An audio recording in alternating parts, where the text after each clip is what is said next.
다들 쿠팡 광고 쉽다고 하죠. 근데 막상 돌려보면 남는 게 없습니다. 이게 만약 여러분들이 힘들게 번 매출을 광고비로 다시 뺏어가게 설계된 판이라면요, 지금처럼 아무 생각 없이 계속 하실 건가요? 이게 누가 일부러 훔쳐간다는 얘기가 아니라 구조를 모르고 하면 열심히 팔수록 광고비로 다 빠져나가는 구조라는 뜻이에요. 저도 처음엔 똑같이 했고 매출보다 광고비가 더 많이 나가던 시기가 있었습니다. 그래서 오늘 영상에서는 제가 실제로 쿠팡 판매 실험을 하면서 광고를 처음 어떻게 세팅했고 그걸 어떻게 키웠는지, 또 어디서부터 꼬였고 그걸 다시 어떻게 바로 잡았는지, 이 과정을 전부 그대로 보여드리겠습니다. 그리고 영상 끝부분에는 어디에서도 쉽게 볼 수 없었던 쿠팡 광고비를 한 달에 1억 쓰면 실제로 어떤 일이 벌어지는지 그 충격적인 결과를 실제 보고서를 통해 보여드리도록 하겠습니다. 꼭 끝까지 보세요. 제가 처음 광고를 어떻게 시작했는지부터 말씀드릴게요. 저는 쿠팡 광고를 시작할 때 어렵게 안 합니다. 굉장히 쉽게 해요. 그냥 쿠팡이 시키는 대로 다 합니다. 캠페인은 매출 최적화, 1예산 3만원, 목표 로아스 350%. 이 정도면 거의 말 잘 듣는 아바타 수준이죠. 왜냐면 이 단계에서는 돈 벌 생각이 아니라 내 상품이 어떤 구조인지부터 확인하는 단계이기 때문입니다. 어떤 키워드로 팔리는지, 검색, 비검색 비율은 어떤지, 키워드 단가는 어느 정도인지 이걸 먼저 확인하기 위함이에요. 대신 광고를 세팅하기 전에 두 가지 전제 조건이 있습니다. 첫 번째가 가격 경쟁력이고요. 두 번째가 리뷰 최소 10개 이상 구비를 해야 합니다. 이 두 개의 조건이 충족되지 않으면 광고를 돌려도 큰 의미가 없습니다. 다행인 건 상품 가격은 우리가 소싱 단계에서부터 마진율을 이미 충분히 검토하고 사입을 진행했기 때문에 크게 신경 쓸 건 없습니다. 여러분들은 리뷰만 신경 쓰시면 돼요. 지인들을 동원하든 업체에 맡기던 무조건 리뷰는 달고 시작하셔야 됩니다. 그리고 팁을 드리자면 기왕 부탁할 거 찜이나 상패 체류 시간 2분 정도는 같이 요청하세요. 이 조건을 충족했다면 광고를 돌리셔도 됩니다. 세팅 방법은 이미 다른 유튜브에 많으니까 찾아보시면 되고, 세팅하고 나서 뭘 하냐? 저는 이거 딱 하나만 봅니다. 광고비가 소진되냐 안 되냐, 로아스가 얼마 나오고 수익은 또 얼마인지 이런 건 안 봅니다. 일단 노출량부터 최대한 뽑아내는 단계이기 때문이죠. 이 말이 무슨 말이냐면, 쿠팡 알고리즘을 보면 특정 상품을 한번 클릭하고 나면 노출 순위 자체가 클릭한 상품 위주로 완전히 바뀝니다. 원래는 이렇게 4등이던 상품이 클릭 후에 다시 검색했을 때는 갑자기 1등으로 나오죠. 이 말은 뭐다? 그렇죠. 쿠팡 알고리즘에서 제일 중요한 건 어떻게든 노출부터 시키고 클릭을 한 번이라도 받게 만드는 겁니다. 그래서 제가 지난 영상에서도 클릭률이 진짜 중요하다고 강조했었던 거예요. 클릭률을 높이려면 그렇죠, 썸네일을 잘 만들어야겠죠. 여튼 이 내용은 다음에 또 말씀드리기로 하고, 어쨌든 잘 소진이 된다, 하루 3만 원이 잘 쓰인다, 그럼 아무것도 건드리지 말고 예산만 올리세요. 3만 원, 5만 원, 10만 원, 15만 원, 20만 원 이런 식으로요. 저도 5만 원 단위로 계속 올렸습니다. 목표 로아스 350% 그대로 둡니다. 잘 도는 구조는 최대한 그대로 유지하는 거예요. 굳이 AI를 헷갈리게 만들어봤자 득될 게 없습니다. 제가 왜 이렇게 얘기하는지 나중에 워럭 광고비 보고서를 보면 이해하게 되실 거예요. 자, 여기까지 들으면 이렇게 생각하실 수 있죠. 소진이 잘 되고 효율이 좋으면 그냥 계속 광고비만 늘리면 되는 거 아니야? 저도 그렇게 생각을 했습니다. 제 경우에는 소진도 빠르고 효율도 400% 이상 잘 나오고 있었습니다. 그래서 이거 더 밀어도 되겠다 싶어서 광고비를 더 증액을 했던 거죠. 그랬더니 매출은 늘었는데 효율은 점점 떨어지기 시작했습니다. 이게 왜 그러냐면 이건 광고 구조상 굉장히 자연스러운 현상입니다. 예를 들어 제가 파는 게 뒤꿈치 보습패드잖아요. 처음에는 쿠팡이 이런 사람들 위주로 광고를 보여줍니다. 뒤꿈치 갈라짐, 뒤꿈치 각질, 뒤꿈치 보습패드, 이미 살 생각이 있는 사람들이죠. 근데 광고비를 늘리면 이 사람들로만은 예산을 다 못 쓰니까 쿠팡이 점점 더 넓은 사람들한테 광고를 이렇게 뿌리기 시작합니다. 예를 들면 발관리, 각질, 양말, 발, 이런 조금 애매한 관심사를 가진 사람들한테까지요. 그러면 무슨 일이 생기냐? 지금 당장 살 사람 위주에서 그냥 구경하는 사람까지 이렇게 섞이게 됩니다. 당연히 안 사는 사람이 늘어나게 되고 효율이 떨어지기 시작하는 거죠.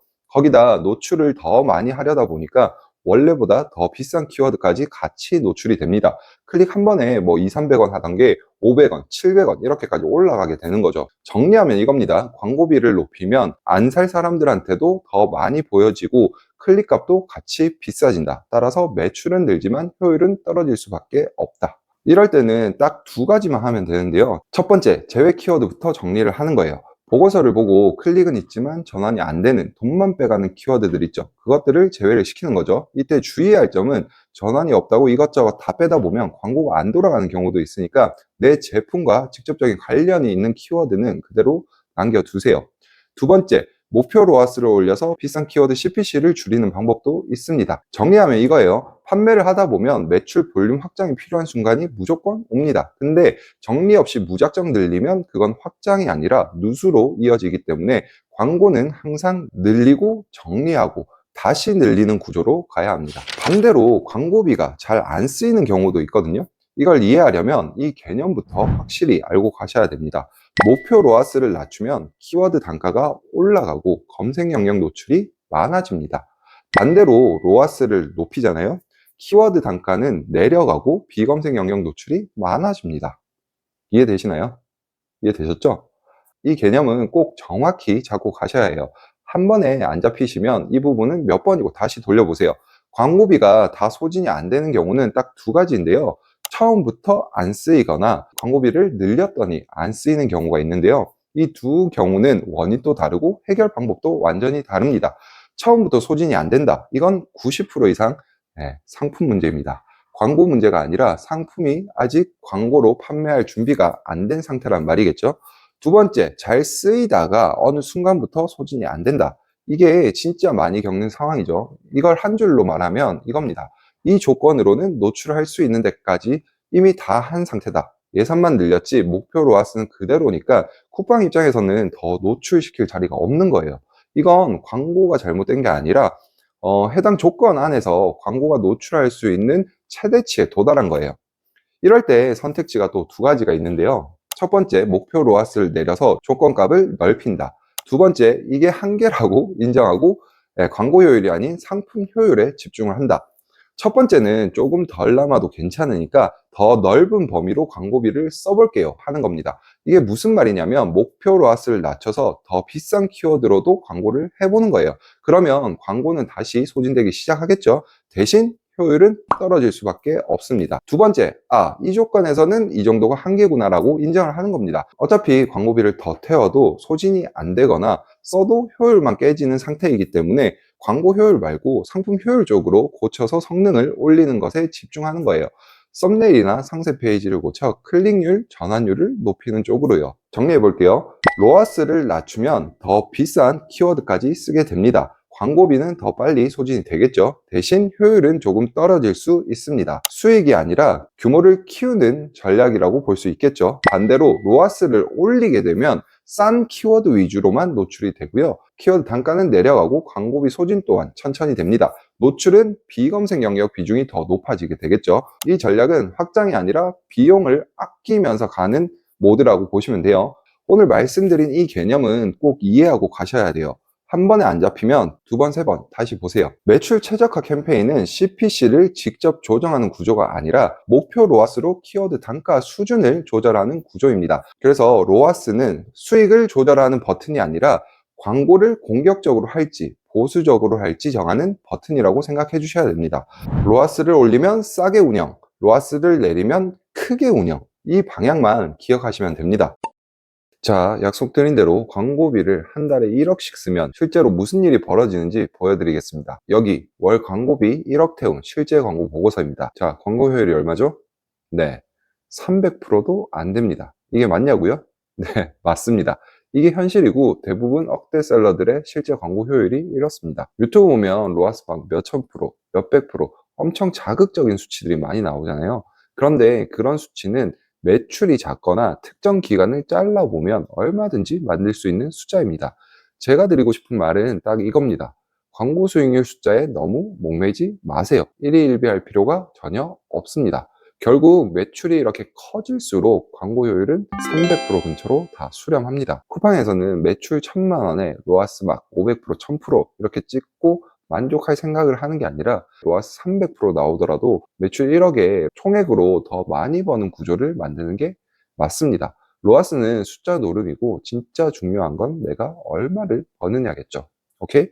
그리고 마지막으로 좀 드리고 싶은 말씀이 있는데 광고 보고서를 보는 게 어렵다고 말씀하시는 분들이 많은데요. 사실은 광고를 스스로 어렵게 세팅해 놓고 계신 경우가 대부분이더라고요. 그래서 오늘 영상을 보신 분들은 저랑 이거 두 가지만 꼭 약속을 합시다. 첫 번째, 캠페인에는 한 상품만 넣기. 두 번째, 세팅을 바꿨으면 최소 3일은 건드리지 않기. 이렇게 해야지만 제대로 된 데이터가 쌓이고요. 그걸 보고 판단하고 활용도 할 수 있습니다. 솔직히 말하면 광고 조건값을 바꿨을 때 이렇게 성과가 더 좋아질 수도 있지만 현실에서는 대부분 더 안 좋아지는 경우가 더 많아요. 그럴 때 사람 마음이 막 급해지잖아요. 또 만지고 또 바꾸고 또 건드리게 되는데, 근데 그렇게 하면 도대체 뭐 때문에 성과가 좋게 나왔는지 또는 안 좋게 나왔는지 기준 자체가 없어져서 영원히 그 이유를 알 수가 없게 됩니다. 그러니까 한번 바꿨으면 좀 기다리세요. 기다렸다가 보고 판단하고 그 다음에 다시 바꾸세요. 아시겠죠? 오늘 이 두 가지만은 꼭 지키는 걸로 약속입니다.